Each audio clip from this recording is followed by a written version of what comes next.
അമ്മ എന്തിനാ എഡ്വിനോട് അങ്ങനെയൊക്കെ പറഞ്ഞത്? മോളെ നിന്റെ നല്ലൊരു ജീവിതത്തിന് വേണ്ടി അമ്മ, അവനില്ലാത്തൊരു നല്ല ജീവിതം എനിക്ക് വേണ്ട.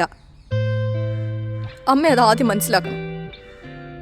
ഞാനിപ്പോ പാവത്തിനോട് എന്തൊക്കെയാ പറഞ്ഞെന്ന് അമ്മയ്ക്കറിയോ? മോളെ ഞാൻ പറയണ കേക്ക്.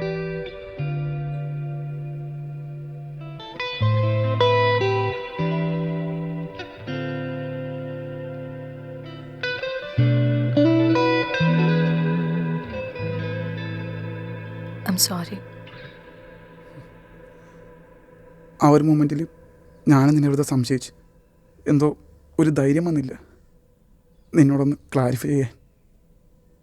മൊത്തത്തിൽ കൺഫ്യൂസ്ഡ് ആയിപ്പോയി. സോറി. നീ ഇല്ലാത്തൊരു നല്ല ജീവിതം എനിക്ക് വേണ്ട.